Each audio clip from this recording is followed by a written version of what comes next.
Hi friends, how are you? Please subscribe my channel, please like my videos, please share my videos. Okay friends.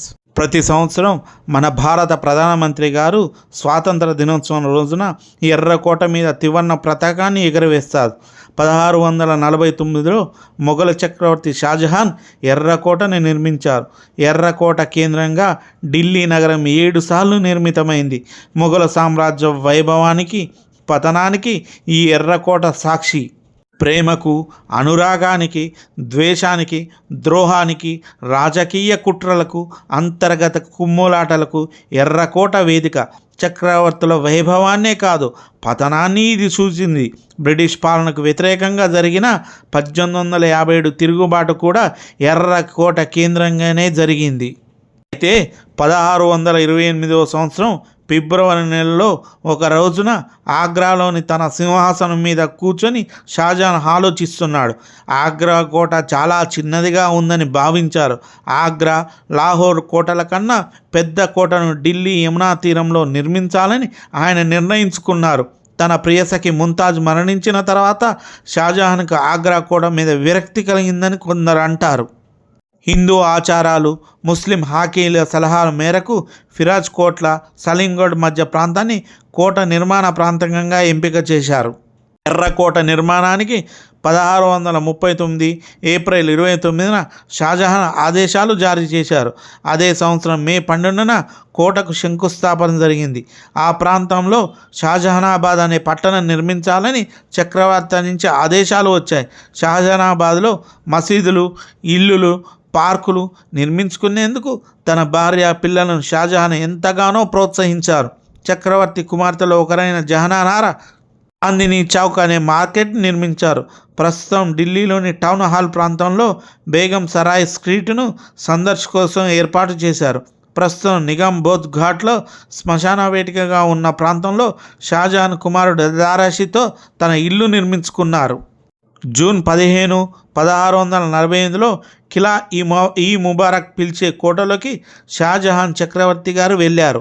Fatehpur సిక్రీలో ఉన్న ఎర్ర రాతిని నది మార్గం గుండా కోట ప్రాంతానికి తరలించి నిర్మించారు. ఎరుపు రంగు రాతితో కొట్టింది కాబట్టి దాని ఎర్రకోటగా పేరు వచ్చింది. తాజ్మహల్ డిజైన్ చేసిన అహ్మద్ లహరి ఎర్రకోట డిజైన్లో కూడా పాలు పంచుకున్నారు. ఇస్లామిక్, మొఘల్, ఫార్సీ, హిందూ సంస్కృత సమ్మేళనం ఈ నిర్మాణంలో స్పష్టంగా కనిపిస్తుంది. ఈ కోటను స్ఫూర్తిగా తీసుకొని రాజస్థాన్, ఆగ్రా, ఢిల్లీలలో ఇలాంటి కోటలు మరికొన్ని నిర్మించారు. కోటలలో దివాన్ ఈ మాల్ చక్రవర్తి సామాన్యుల సమస్యలు వింటారు. దివాన్ ఈ కాస్లో మంత్రులు, సామంత రాజులు, చక్రవర్తులు సమావేశం అవుతారు. దారాషికో షాజహాన్ పెద్ద కొడుకు. ఆయనంటే షాజహాన్కు వల్లమానిన ప్రేమ. అందుకే తన మిగిలిన కొడుకులను వివిధ ప్రాంతాలకు రాజ ప్రముఖులుగా పంపిన షాజహాన్ దారాషికు మాత్రం ఏటా 2 కోట్ల రూపాయలు చెల్లిస్తూ తన వద్దనే ఉంచుకున్నాడు. అంత ప్రేమ షాజహాన్కి తన పెద్ద కొడుకు అంటే. అయితే దారాషికి ఆదర్శ రాజ్యం నిర్మించాలనే తపన ఉండేది. అందుకోసం ఆయన వివిధ మతాల గ్రంథాలను తర్జుమా చేస్తూ కాలం గడిపారు. ఇదే సమయంలో ఔరంగజేబ్ సామ్రాజ్యాన్ని అధిపతి అయ్యేందుకు ప్రయత్నాలు చేయడం మొదలుపెట్టారు. 1657లో షాజహాన్ జబ్బు పడ్డారు. ఆ సమయంలో ఆయన స్థానంలో పాలన నిర్వహించగలిగేవారు ఎవరూ లేరు. దీన్ని అవకాశంగా తీసుకున్న ఔరంగజేబ్ తన అన్న మీద కుట్రలు మొదలుపెట్టాడు. సైన్యాన్ని నడిపించే విషయంలో దారాషాకి సరైన అవగాహన లేదని ఔరంగజేబ్ నమ్మేవాడు. పైగా నిత్యం మత కార్యక్రమాలను నిమగ్నమై దారాషాకు అధికారం చేపట్టే అర్హత లేదని కూడా ఔరంగజేబ్ భావించేవాడు. అన్నాదమ్ముల మధ్య విభేదాలు చివరకు యుద్ధం వరకు తీసుకువెళ్ళాయి. 1659లో ఆగ్రా సమీపంలో సమూమఘాద్ ప్రాంతంలో దారాషాకి ఔరంగజేబు తలపడ్డారు. ఔరంగజేబు ఊహించినట్టుగానే దారాషాకి ఆ యుద్ధంలో ఓడిపోయారు. రక్షణగా ఉంటానని మాటించిన దారాషిక్ కమాండర్ ఆయన ఔరంగజేబుకు అప్పగించాడు. 1659 సెప్టెంబర్ 8న ఎర్రకోటకు వెళ్ళే దారిలో దారాషేకుని చూసేందుకు భారీ ఎత్తున ప్రజలు గుమిగూడారు. మొఘలు సైన్యాలు ఆయన్ని చుట్టుముట్టి ఉన్నాయి. అది ఔరంగజేబు విజయోత్సవ ర్యాలీ అనడం కన్నా దారాషేకు పరాభవ ర్యాలీ అనవచ్చని చరిత్రకారులు అభిప్రాయపడతారు. దారాషేకు ఆయన కొడుకు మండలాన్ని ఏనుగు మీద కూర్చోబెట్టారు. ఆయన చక్రవర్తి లాగా లేరు. ఒంటి మీద ఎలాంటి నగలు లేవు. రాచ తలపోగా కానీ కాశ్మీర్ షలవా కానీ కనిపించలేదు. కత్తి పట్టుకుని సైనికుడు ఒకరు ఆయన ముందు నడుస్తున్నారు. తప్పించుకోవడానికి ప్రయత్నిస్తే దారాషేకు తల నరకాలని ఆ సైనికుడికి స్పష్టమైన ఆదేశాలున్నాయి. దారాషేకుని ఔరంగజేబు ముందు ప్రవేశపెట్టారు. ఎలాంటి విచారణ లేకుండానే మరణశిక్ష విధించారు. మరుసటి రోజు దారాషేకు తలను నరికి ఔరంగజేబు చూపించారు. హనుమాన్ చక్రవర్తి సమీపంలో దారాషేకుని ఖననం చేశారు. ఇందుకోసం ఎలాంటి మతపరమైన సాంప్రదాయాలను కూడా పాటించలేదు. కొన్నాళ్ళు ఔరంగజేబు తన కూతురు జబ్జితా సానిని దారాషా కొడుకు సిఫర్కిచ్చి వివాహం చేశారు. దారాషా పుస్తక ప్రియుడు. తన కోసం ఢిల్లీలో ప్రత్యేకంగా ఒక లైబ్రరీ కూడా నిర్మించుకున్నారు. ప్రస్తుతం ఈ ఢిల్లీలో కాశ్మీర్ గేట్ ప్రాంతంలో ఉంది. అయితే షాజహాన్ గారు ఉదయం 4 గంటలకే నిద్రలేచేవారు. తన యోగక్షేమాలను ప్రజలకు తెలిపేందుకు ఆయన ఉదయమే జరాకా ఈ దర్శన్ పేరుతో ఓ కార్యక్రమాన్ని నిర్వహించారు. దర్శని సాంప్రదాయాన్ని పాటించే కొందరు చక్రవర్తిని చూడనిదే ఏ పని ప్రారంభించేవారు కాదు. ఇది ఒక రకమైన హిందూ సాంప్రదాయం. ఔరంగజేబు మరణంతో మొఘలుల పతనం, అలాగే ఎర్రకోట వైభవ పతనం కూడా ప్రారంభమైంది. 1739లో నాదిర్ షా ఢిల్లీ మీద దాడి చేసి ఎర్రకోటలో ఉన్న మాయూరసంని, నెమల సింహాసనాన్ని, కోహినూరు వజ్రాలను కూడా పట్టుకుపోయారు. రోహిల్లాలు, మరాఠాలు, సిక్కులు, ఆఫ్ఘన్లు, బ్రిటిషర్లు ఢిల్లీని దోచుకున్నారు. 1748లో ఆఫ్ఘన్ చెందిన షా అబ్దాలీ జరిగిన యుద్ధంలో మొఘలు పాలకుడు సర్హింద్ మహమ్మద్ షా రంగీలా మరణించారు. మహమ్మద్ షా మరణం తర్వాత అహ్మద్ షా మొఘలుల రాజ్యాన్ని రాజయ్యాడు. కానీ ఆయన తన తల్లి స్నేహితుడైన జావేద్ ఖాన్ చేతిలో కీలు బొమ్మ. అప్పటికే అవధ్ పాలకుడైన సఫ్దర్జంగ్ జావేద్ ఖాన్ని చంపేశారు. ఈ సమయంలో మరాఠాలు ఉత్తర భారతదేశ రాజ్యాల మీద దాడులు చేస్తున్నారు. సఫర్జంగ్ రాజ్యమైన అవధ్ మీద కూడా మరాఠాల దాడులు మొదలయ్యాయి. మరాఠాల దాడులతో పోరాడలేమని నిర్ణయానికి వచ్చిన సఫ్దర్జంగ్ మొఘలులకు మరాఠాలకు మధ్య ఓ ఒప్పందాన్ని కుదుర్చాడు.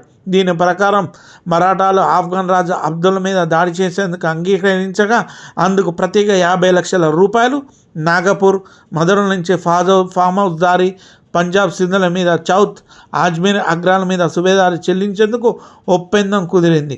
మరోవైపు మొఘలు అంతర్గత విభేదాలు కూడా తారాస్థాయికి చేరాయి. అయితే మరాఠాలు వీటి మీద ఆసక్తి చూపించలేదు. ఒప్పందం ప్రకారం ఢిల్లీ మీద వారు దాడులు చేయలేదు.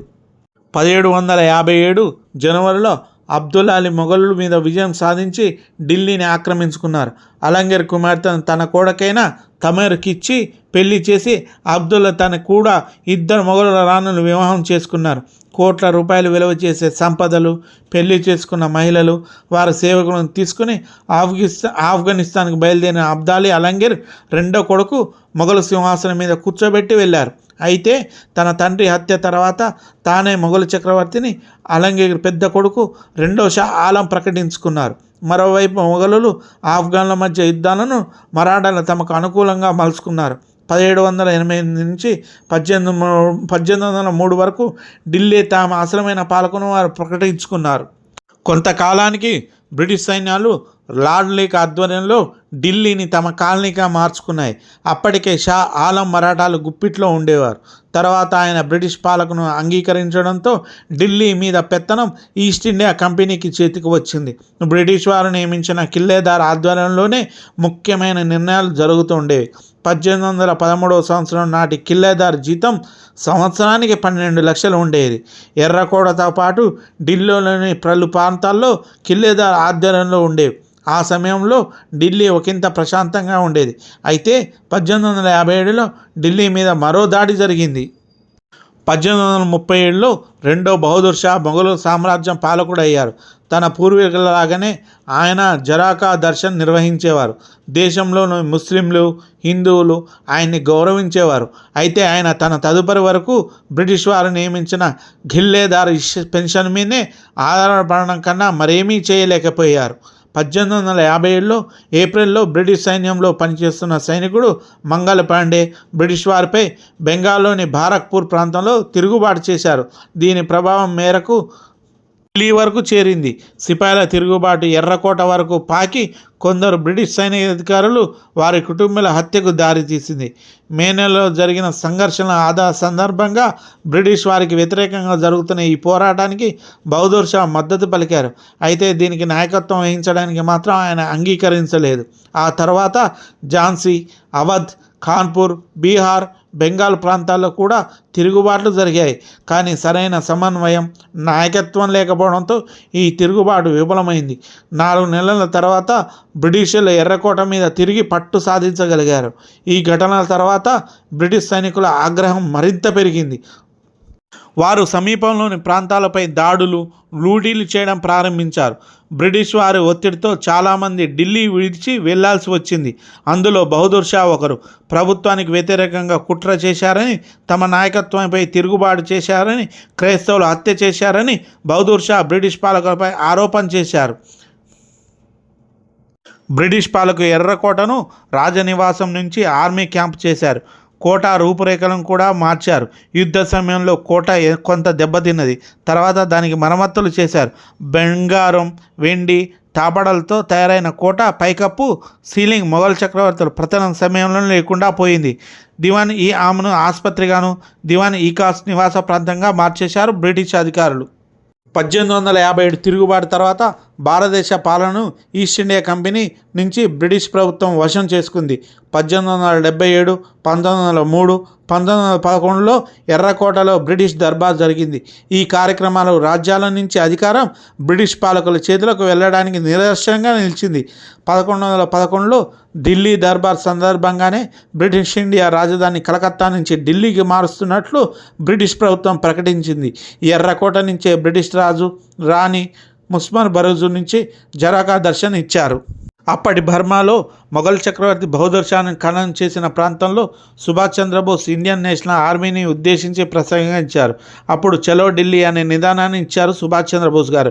ఎర్రకోట దగ్గర బ్రిటిష్ వారి సమాధానం మీదుగా నడవాలని బోస్ సైనికులు చెప్పాడు. రెండవ ప్రపంచ యుద్ధ సమయంలో బోస్ ఆధ్వర్యంలో ఇండియన్ నేషనల్ ఆర్మీ ఏమీ చేయలేకపోయింది. జపాన్ ఓడిపోవడం, నేతాజీ మరణంతో ఉద్యమం ఆగిపోయింది. ఆర్మీ అధికారులు మేజర్ జనరల్ షా జవాన్ ఖాన్, కల్నల్ వంటి వారు బందీలుగా పట్టుకున్నారు. ఎర్రకోటలోనే వారిని విచారించారు. ఈ అధికారుల తరపున వాదించడానికి కాంగ్రెస్ పార్టీ కమిటీని ఏర్పాటు చేసింది. జవహర్ లాల్ నెహ్రూ, ఫూల్భాయ్ దేశాయ్, ఆసిఫ్ అలీ, తేజ్ బహదూర్ సఫ్ర్ వంటి వారు ఈ ముగ్గురు అధికారుల తరపున వాదించారు. 1945 నవంబర్ 1940 ఈ కేసుపై విచారణ జరిగింది. ఎన్నికలు దగ్గరకు రావడంతో ఈ ముగ్గురు అధికారుల వ్యవహారం ప్రాధాన్యత సంతరించుకుంది. వీరు భారతదేశంలో 3 ప్రధాన మతాలకు చెందిన వారని, అందువల్ల దేశమంతా వీరి కోసం ఏకమవుతుందని ప్రభుత్వ ఇంటెలిజెన్స్ బ్రిటిష్ నాయకత్వానికి తెలిపారు. ఈ ముగ్గురు కోసం 40 కోట్ల మంది అనే నినాదంతో అప్పట్లో ఉధృతంగా వినిపించింది. ఆ రోజుల్లో వారిని ఎర్రకోటలోని సలీంగఢ్లో బంధించి ఉంచారు. వీరికి మరణ శిక్ష పడుతుందని అంతా ఊహించగా, అందుకు భిన్నంగా బ్రిటిష్ ఆర్మీ కమాండర్ ఈ ముగ్గురిని విడుదల చేసి ఆదేశించారు. భారతదేశానికి స్వాతంత్రం వచ్చిన తర్వాత జవహర్లాల్ నెహ్రూ ఎర్రకోట మీద తొలిసారి జెండా ఎగురవేశారు. 2003 వరకు డిసెంబర్ వరకు ఇది భారత సైన్యానికి క్యాంపుగా ఉండేది.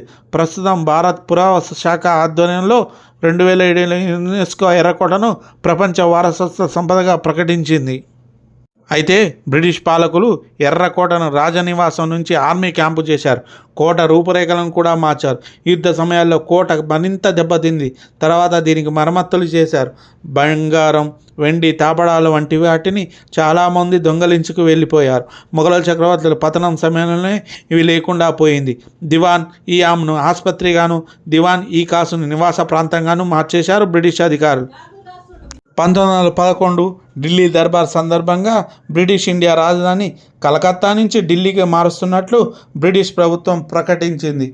దీంతో ఎర్రకోట నుంచే బ్రిటిష్ రాజు, రాణి వారు తమ దర్శనాన్ని ప్రజలకు ఇచ్చేవారు. Okay friends, please subscribe my channel.